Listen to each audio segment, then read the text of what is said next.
আমার চ্যানেলের সকল বন্ধুদের স্বাগত। আজ আমি আপনাদের জন্য নিয়ে এসেছি পেট ঠান্ডা করার একটি রেসিপি, লাউ ডাল। এই গরমকালে লাউ ডাল খাওয়া খুবই উপকারী আমাদের জন্য। আমার এরকম সুন্দর সুন্দর ভিডিও পাওয়ার জন্য সাবস্ক্রাইব করে দিন আর পাশে থাকা বেল আইকন বাটনটি ক্লিক করে অল করে দিন। তাহলে আমার সমস্ত নিত্য নতুন ভিডিও সবার প্রথম আপনার ফোনে পৌঁছে যাবে। তাহলে চলুন লাউ দিয়ে ডাল রেসিপির পুরো ভিডিওটা দেখে নেওয়া যাক। লাউ দিয়ে ডাল করার জন্য সবার প্রথমে একটা লাউ নিয়েছি। এই লাউটা খুবই কচি, তা আমি লাউয়ের খোলা ছাড়িয়ে নিয়ে লাউটা কেটে নেব। লাউয়ের খোলা ছাড়িয়ে এইভাবে কেটে নিয়েছি। লাউটা ভালো করে ধুয়ে নিয়েছি। আর লাউয়ের পিস আমি এইরকম রেখেছি। আপনারা চাইলে এর থেকে ছোটও করতে পারেন, বড়ও করতে পারেন, আপনাদের পছন্দ মতো পিস করে কেটে নেবেন। তাহলে চলুন এবার রান্নাটা তৈরি করে নিই। এবার আমি ডালটা সিদ্ধ করে নেব। এখানে আমি মুগ ডাল নিয়েছি। মুগ ডাল দিয়ে লাউ ডাল করলে বেশি ভালো লাগবে। প্রায় 1.5 কাপ মুগ ডাল নিয়ে নিলাম। গ্যাস জ্বালিয়ে দিয়ে আমি ডালটা ভেজে নেব। গ্যাসের ফ্লেম আমি লোতেই রেখেছি, তা নাহলে ডাল পুড়ে যাবে। এইভাবে অনবরত নেড়ে নেড়ে ভেজে নিতে হবে। একটা কাঁচা গন্ধ বেরোবে, দেখবেন। খুব বেশি লাল করে ভাজতে যাবে না, তা নাহলে ডাল ভালোভাবে সিদ্ধ হবে না। এবারে ডালটা আমি জল দিয়ে ভালো করে ধুয়ে নেব। দেখুন কতটা ময়লা বেরিয়েছে। এইভাবে 2-3 বার জল দিয়ে ধুয়ে নিলাম। পরিমাণ মতো জল দিয়ে দিয়েছি সিদ্ধ হওয়ার জন্য। আবারও গ্যাস জ্বালিয়ে দিলাম। এবার একটু নুন দিয়ে দিচ্ছি। নুনটা ভালো করে জলের সাথে মিক্সড করে দিলাম। জল খুব ভালোভাবেই ফুটে গেছে। উপরে যে ফেনাটা তৈরি হয়েছে সেই ফেনাটা ফেলে দেবো। এবার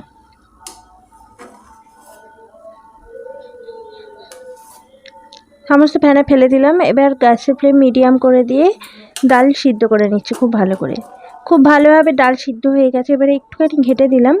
ঘেটে দেওয়ার পর পরিমাণ মতো জল দিয়ে দিচ্ছি।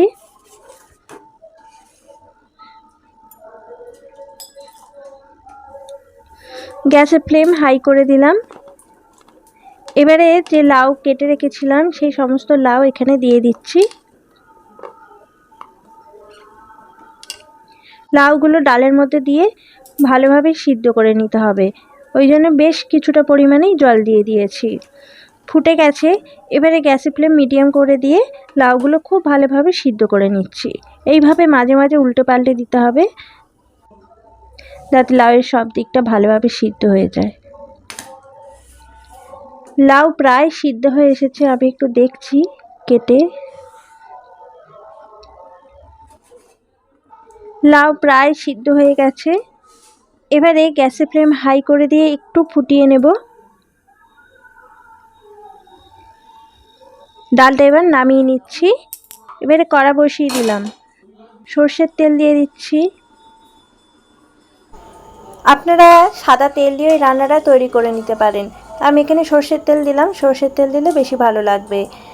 আর শুকনো লঙ্কা তেজপাতা দিয়ে দিলাম। শুকনো লঙ্কা তেজপাতাটা একটু ভেজে নেব। খুব সুন্দর একটা স্মেলও বেরোচ্ছে। এবারে গোটা জিরে ফোড়নে দিয়ে দিলাম। জিরেটাও সামান্য একটু লালচে করে ভেজে নিলাম। এবারে আদা বাটা দিয়ে দিলাম। যে জল দিয়ে দিলাম, নাহলে আদাটা পুড়ে যাবে। জিরের গুঁড়ো দিয়ে দিলাম, হলুদ গুঁড়ো দিলাম, দিয়ে একটুখানি নেড়ে চেড়ে নেব। কটা কাঁচা লঙ্কা দিয়ে দিলাম। আর যে ডাল সিদ্ধ করে রেখেছিলাম লাউ দিয়ে, সেই লাউ ডাল এখানে দিয়ে দিলাম। এবারে খুব ভালো করে ফুটিয়ে নেব ডালটা। দেখুন খুব ভালোভাবে ফুটে গেছে। এবারে স্বাদ মতো নুন দিয়ে দিলাম আর একটু চিনি দিয়ে দিলাম। আপনারাও যখন করবেন তখন চিনি দেবেন, তাহলে ডালের টেস্টটা বেশি ভালো লাগবে।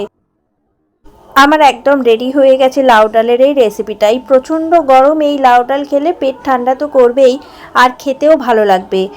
আমার ভিডিওটা যদি আপনাদের ভালো লেগে থাকে লাইক করে দেবেন, আর কমেন্ট বক্সে জানাতে ভুলবেন না কিন্তু, আর বন্ধুদের কাছে শেয়ার করে দেবেন। আজ তবে এই পর্যন্তই। পরবর্তী ভিডিওতে আবার অন্য কোনো রেসিপি নিয়ে আসবো। ধন্যবাদ।